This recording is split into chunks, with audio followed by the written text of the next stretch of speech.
It's the Splendid Table from APM, American Public Media.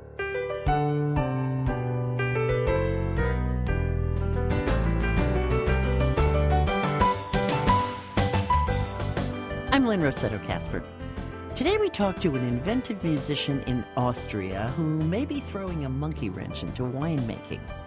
Now, if the scientists that he's been working with have gotten things straight, winemakers may be signing up orchestras and singers by the hundreds.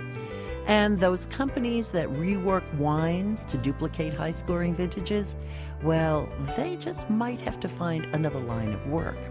So stay with us for more of this, a stock exchange for beer, Cooking Light's Tasty Awards, the Brisket Chronicles, and your calls this hour on the Splendid Table.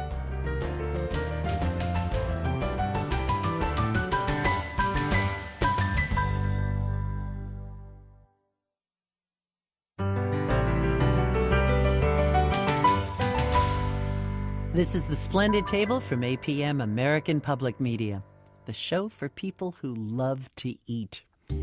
American Idol cast-offs might be signing contracts with winemakers.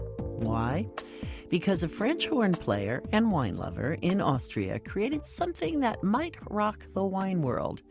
He is Markus Bachmann, and he is on the phone from Vienna. Good to have you with us, Markus. Thank you. What is this creation? What have you created? It's a total new kind of wine fermentation process using music during the creation of wine. And I put a speaker in the wine tank, a special one, and the music occurs unaltered and undisturbed, so the music has the most possible impact on the wine. Wait, this is a speaker that actually goes into the wine as it's fermenting? The speaker is in the middle of the must, in the wine juice, so to say, and then the music is going to be played into the wine. And then the special thing is that the yeast starts doing total different things to the wine.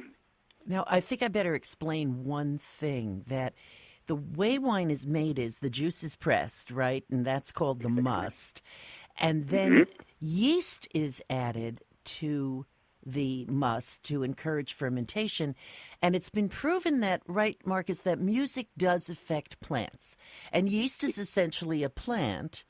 So you've taken that idea and you've added little speakers right in the middle of the liquid, which is remarkable, and you're playing music which is affecting the yeast plant. Have I got it right? Exactly. Okay. Exactly. The speaker only has got the magnet and no membranes. So actually the fluid, the wine fluid, is the membrane.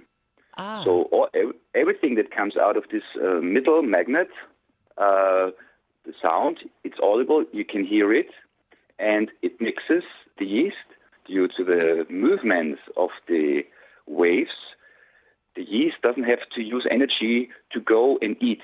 So everything comes in front of her mouth, so to say. Yeah, and because of that energy, what she doesn't need anymore, she does different kind of alcohol. It's then the higher alcohol, it's glycerin, which is known for this very mouthful, very high and rich aroma. And at the same time, it uses all the sugar. So we have got actually then a very dry wine, but with the flavor up front, sometimes also sweet. Huh. How does it taste? Does it taste different? Oh, yes, definitely. It tastes very rich and very mature. So you have got a young wine, which has got the fruitiness plus the taste of an old wine, like 3 years old wine. And it also tastes like wooden, but it has never seen a barrel.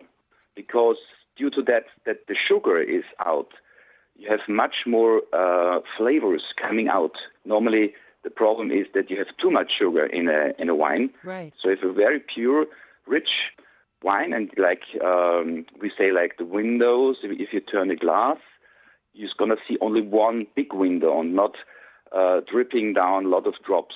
So it makes it very oily, so to say. When you tip the wine against the glass, you look for legs or you look for sheets. And the thicker wine, the wine with more body, will create a sheet against the glass and not legs. I understand what you mean. All right, but here's the big question. What kind of music do you play? What's the key in the music? The key in the music is it depends really on frequencies. I mean, the yeast hasn't got earphones on, yeah, but it's in the frequencies. And then it's, of course, it's the volume and it's the pulse of the rhythm, and that mixes it, and it's like mixing, and that keeps the yeast much more alive. And there's more than 30% more living yeast in the fermentation than to compared wines without music. That's amazing. So it's very alive and very active. They're still eating the sugar, which may account for the maturity of the wine and taste. Yeah. So all the wines we have produced already have got a musical theme to it. That's the second part, to have an orchestra which has got his own wine with his own compact disc. So you have a wine called Aria, right? Yeah, we have got several names. We have got one called Wiener Blood, which is operetta arias, of course. Then we have got New Year's Concert. Of course, we are Austrian, and we have to do wines with that. But we also have got coming up a rock band, an Austrian rock band. We have got piano players. So it's an individual wine product. I have a feeling there's going to be a lot of change in wine marketing in the future, Markus. Thank you. We're going to see. Thank you for talking with us. This is pretty fascinating. Thank you. Markus Bachmann is Managing Director of Sonor Wines in Austria. Well, that's the show for this week. Now, you can connect with us, any way you want. 800-537-5252. You can follow us on Twitter. Friend us on Facebook. Send an email. splendidtable.org. You get the idea. Now, until next week, let me leave you with this thought from Jane Wagner, who said, a sobering thought. What if, at this very moment, I am living up to my full potential? Splendid Table is produced by APM, American Public Media. Take a look at our website, splendidtable.org, browse our recipe archive, our online store, sign up for our free weekly e-newsletter and special podcasts, and take a look at our new book, How to Eat Weekends. There's a lot going on, so check it all out. That's splendidtable.org. Our show is produced by Jennifer Russell with help from Jennifer Larson and Mary Beth Leone Gettin. Our editor and technical director is Jennifer Lubke. The website is managed by Sarah Lear with help from Chris Holacek. Sally Swift is our managing producer. We'll be back next week. Thanks for tuning in. I'm Lynn Rossetto Casper, and this is APM, American Public Media.